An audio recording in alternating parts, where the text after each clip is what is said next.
Muy buenas tardes. Para esta ocasión pues vamos a hablar de la hoja de trabajo número 1 correspondiente al curso de Sociología de Guatemala. Mi nombre es Wagner Emanuel Bautista Max. Y la primera pregunta pues dice de esta manera: ¿qué suceso sobresale en la historia de Guatemala en el siglo XVI? En este aspecto pues vamos a hablar de la conquista, la colonización, porque es en este momento en el que los españoles pues, llegan al país de Guatemala. Este acto pues se justifica por creer que eran seres inferiores, incultos, ignorantes e incluso pues seres irracionales. La siguiente pregunta dice: defina aspectos sociales más sobresalientes en la civilización maya. Pues en este caso vamos a hablar de la existencia de un poder centralizado en los funcionarios y los religiosos. También existía una organización social muy estable y muy fuerte. Y por último, pues existía dentro de su organización estados independientes. Este acto pues, me parece bastante interesante de poder mencionar porque nos demuestra el grado de organización que existía pues en la civilización maya. Siguiente pregunta pues dice: mencione 5 rasgos característicos de los antiguos mayas según el documento. Bueno, seguramente algunos de estos han escuchado. Vamos a empezar diciendo que lograron un extraordinario desarrollo científico, especialmente en el campo de las matemáticas. Tenían una estrecha relación con la naturaleza. El aspecto de la religión giraba en torno de la agricultura. También consideraban una cosmovisión integradora y por último pues se destacaron por su habilidad en el uso de la artesanía, la cerámica, realizando vasos, platos, tinajas y recipientes. Cada uno de estos elementos pues seguramente ya hemos escuchado en otro momento y que me parece pues interesante de poder mencionar. ¿Cuál es la forma de producción y organización social del periodo inmediato anterior a la conquista? Bueno, aquí estamos hablando de que la forma de producción y organización comunitaria fue que se asemeja al que utilizaban los asiáticos. Es interesante porque estamos hablando de una época en la que no había relación entre estos lugares, sin embargo existía pues semejanzas en la forma de la estructura de la sociedad, ¿no? Y la concepción de la producción y organización. Muy bien, la siguiente sería: identifique las ciencias que se relacionan con la sociología en la época de la conquista, civilización maya y en época de los quichés. Explique el dato relacionado. Bueno, aquí está algo complicado, pero vamos a tratar de responder. Demografía. ¿Por qué? Porque al momento de la llegada de los españoles se experimenta un decrecimiento de la población debido a las enfermedades infectocontagiosas. Esto provocó pues una baja increíble en la población indígena. El derecho, bueno, interesante el hecho de que los mayas tenían un sentido de justicia y equidad muy elevados, como también tenían en alta estima pues el cumplimiento de las normas establecidas por ellos. Política, bueno, con relación a la política, pues los mayas tenían formas de organización que estaban dirigidos por funcionarios y religiosos, ¿no? Y relacionado con la historia, bueno, porque cada uno de los hechos presentados son eminentemente históricos, ya que manifiestan acontecimientos que marcaron el rumbo de la historia y nos permiten pues conocerla gracias a la recolección de información que aconteció en ese tiempo.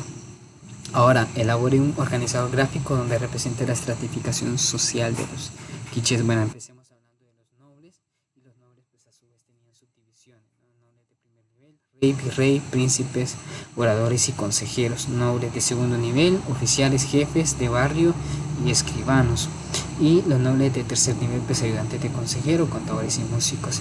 Pasamos al siguiente lado, que serían los vasallos, que son plebeyos o gente común; los artesanos, que son pintores, plomeros, entalladores y plateros; los mercaderes también, que me parece interesante de poder mencionar, que viajaban pues para obtener bienes especiales como la sal, el cacao, las plumas. Ahora los caciques y los esclavos, que también forman parte de esta estratificación social. Pero hay una segunda estratificación social que está establecida por los señores, los grandes señores, los macehuales y los prisioneros de guerra, que serían como dos tipos de estratificación social con la cual pues, se está organizada pues, los quichés. Describen qué consiste el periodo colonial. Pues básicamente el periodo colonial consiste en la llegada y conquista de los españoles sobre Guatemala. Eso se reconoce como un acontecimiento histórico que permite establecer el desarrollo e implementación de un ideal en el que se pretende orientar el progreso de un determinado lugar. Esto se da por personas de origen extranjero o foráneo. Es importante reconocer que la sociedad española pues era una de las más desarrolladas del siglo XVI. Eso supone superioridad, ya que se establecía un choque muy grande en cuanto al grado de desarrollo económico y social y también pues político.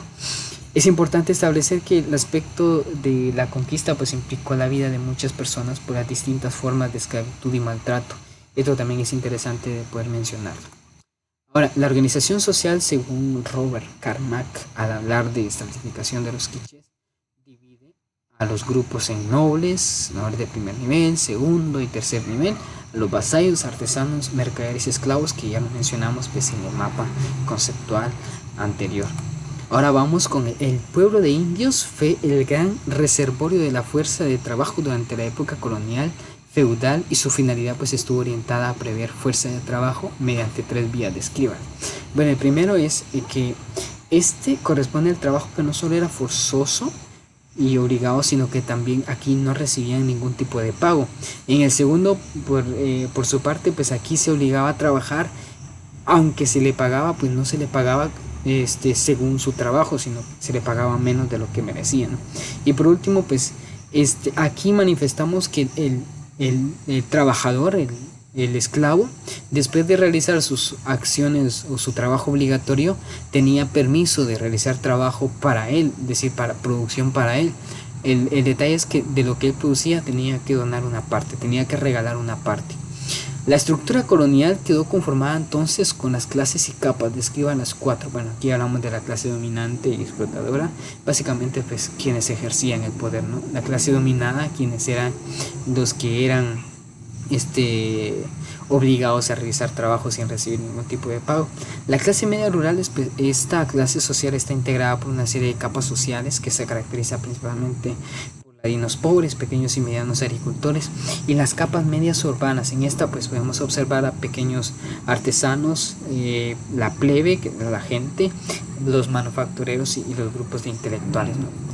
Ahora, la actividad social indígena en la época prehispánica está representada por los siguientes aspectos, ¿ya? Organización política, religión, familia y división del trabajo. Aquí vamos a explicar cada una. La organización política pues está regida por autoridades religiosas y militares y también civiles, ¿no? Era un poder compartido que diversificaba las posibilidades de gobernanzas. La organización religiosa pues estaba regida por los sacerdotes, caciques, quienes comunicaban el mensaje de los dioses a las personas. Es necesario poder establecer que tenían una concepción religiosa politeísta y naturalista, es decir, tenían muchos dioses y esos correspondían pues al dios del agua, al dios del sol, al dios de la luna, etc., ¿no? La familia pues tenía una concepción bastante patriarcal. El papá, pues el padre era quien tenía la autoridad, la que se dedicaba al trabajo de campo, la mujer en la cocina, en los quehaceres y también pues para servir al esposo, ¿no? Y eso pues en estos tiempos también se puede observar algo de eso. La división del trabajo, pues aquí se observa algo interesante, ¿no? El trabajo estaba estructurado de acuerdo a las necesidades de la comunidad. Su base principal pues era la agricultura y la ganadería.